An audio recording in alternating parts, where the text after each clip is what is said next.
Olá, muito boa noite. Se educar os filhos já é uma tarefa difícil, imagina prepará-los para o mercado de trabalho. O Paraíba S.A. vai trazer especialistas que podem te ajudar a realizar essa tarefa dentro de casa.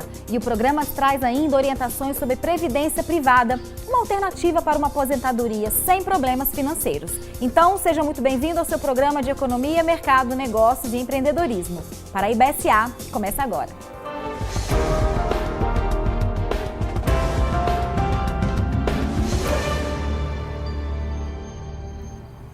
Uma das principais preocupações dos pais é dar aos seus filhos uma educação que garanta vida adulta confortável, realização profissional e tudo aquilo que sonharam. Se possível, o que os pais sonharem também. Fato é que não existe um guia sobre como criar filhos inteligentes, mas a orientação da família e da escola nesse sentido é sim muito bem-vinda. Para conversar sobre esse assunto, a gente convidou aqui para o estúdio a Aline Neves, que é coach de carreira, e Viviane Costa, psicopedagoga. Meninas, sejam muito bem-vindas. Obrigada pela presença de vocês. Acho que esse é um assunto de extrema importância, não só para os pais, né, que educam, mas para toda a sociedade também, que vai receber aí uma geração de educados. E aí eu quero começar a entrevista com as duas, a mesma pergunta até. Começar com a Vivi. Qual é a sua opinião sobre escola, família e sociedade? Elas estão educando bem os filhos para essa geração que eu acabei de falar? Boa noite. Boa noite, Andréia. Boa noite quem está nos assistindo. E sim, unidos, nós estamos pelo menos lutando para que essa geração seja nutrida com toda essa tecnologia, com todas essas novidades que elas precisam, né, e desejam, para assim ter um direcionamento para a carreira.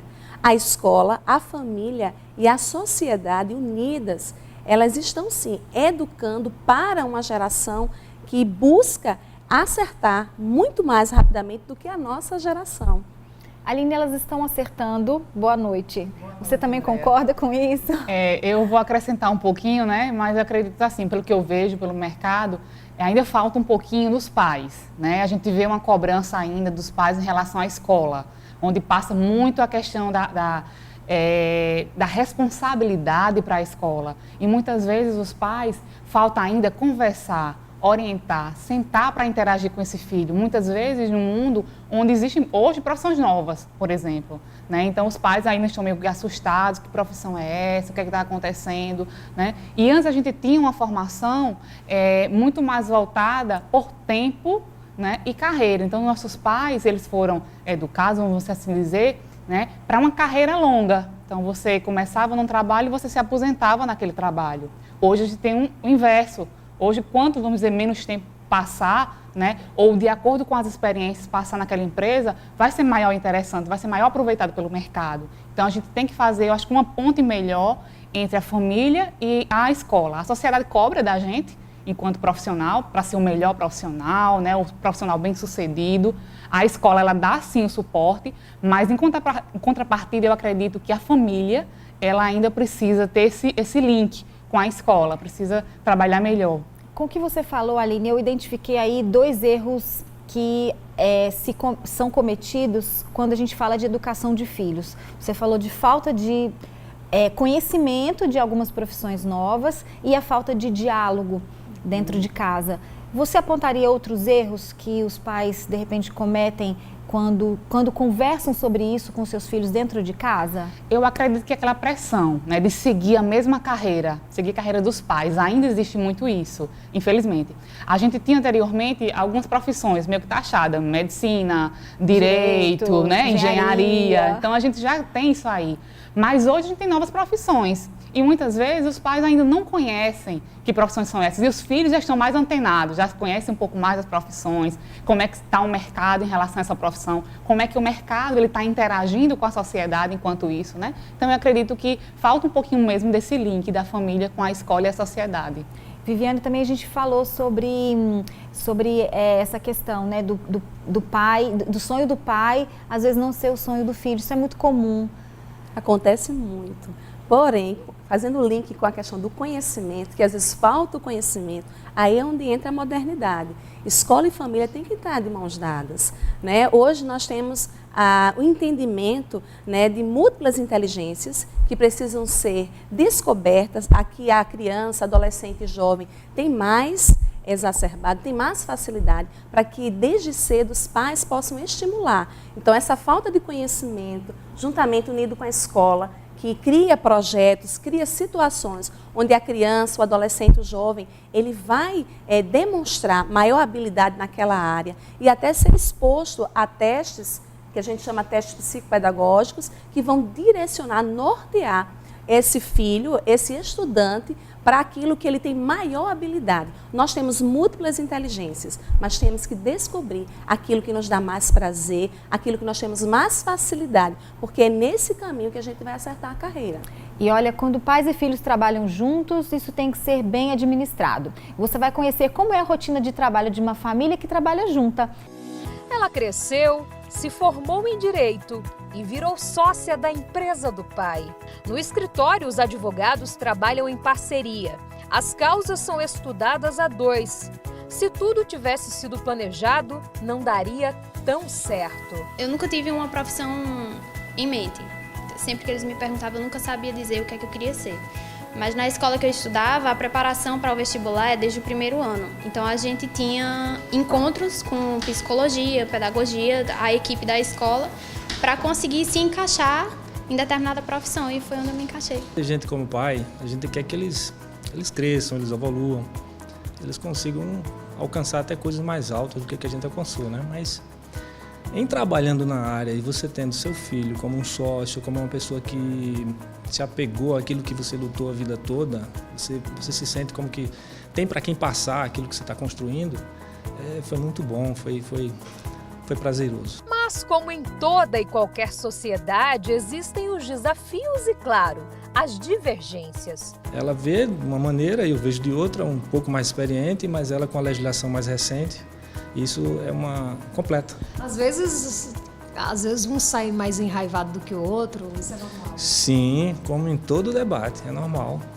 É normal. A unanimidade é burra. Aqui todo mundo tem que ter sua opinião e a gente tem que expressar sempre que possível, sempre que necessário. A sintonia entre pai e filha favorece na condução do trabalho, que especialmente para Raíssa, vem com a carga dobrada de responsabilidade. Eu tenho que ter o horário, tenho que cumprir com todas as minhas responsabilidades, como se eu estivesse no escritório ou numa sociedade fora.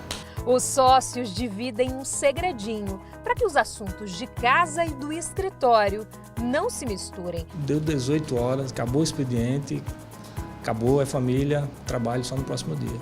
A gente busca, a gente tenta fazer isso, a gente prega que isso aconteça, porque é necessário. Quando se trabalha com o pai, a primeira coisa que vem em mente: vou sair mais cedo, o feriado vai ser prolongado. Esse ano pretendo tirar 2 férias. Mas no caso de Raíssa, não é bem assim. As regras são outras e ai da advogada se não cumprir. O pai Pedro pega no pé. Advogado é aquela coisa, a gente não pode nem adoecer, né?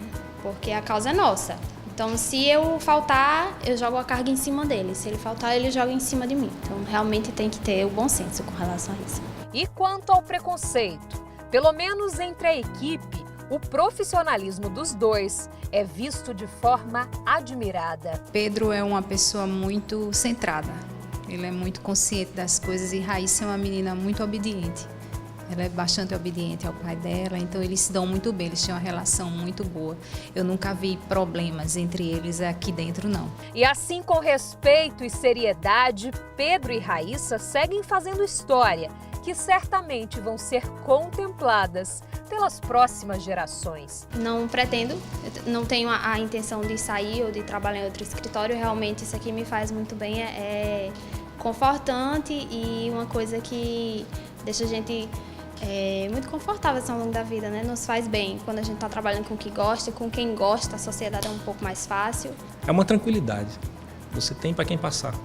E você sabe que está construindo uma coisa que tem alguém que vai ser bom para sua família, vai ser bom para suas sementes.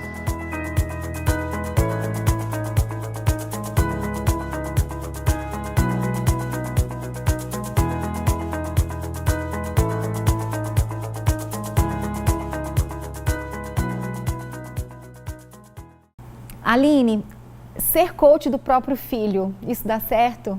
Eu acho que inicia na família, né? Essa orientação, esse suporte, com certeza a mãe é a primeira coach, com toda certeza, né? Mas, de fato, você precisa buscar também a orientação e a ajuda de um profissional. Então, dentro do coach vocacional, por exemplo, de carreira, a gente vai trabalhar toda a parte de autoconhecimento. Então, quem é esse jovem, né? Quem sou eu? O que é que eu gosto de fazer?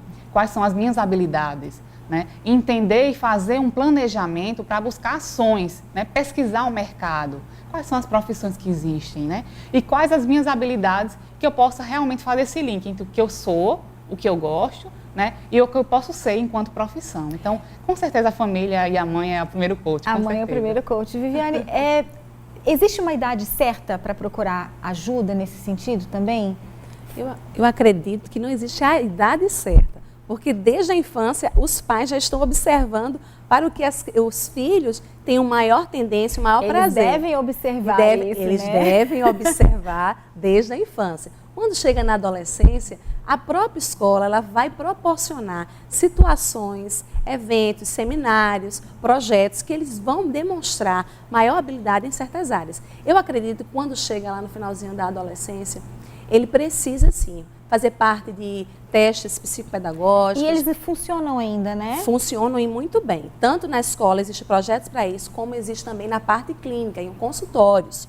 E também existem pequenos grupos que se trabalham. Por exemplo, tem um curso muito bom chamado YES, que é da Universidade da Família, e você precisa só de um facilitador e você pode, com um pequeno grupo, é um material fantástico que leva o jovem a descobrir quais são as suas maiores habilidades. O meu filho se encontrou através desse curso. Ai, que ótimo. Nós vamos agora para um breve intervalo e no próximo bloco a gente continua a nossa conversa sobre como educar os filhos para a vida profissional e o mercado de trabalho. Isso tudo de forma natural e sem pressão. Não sai daí que eu volto já.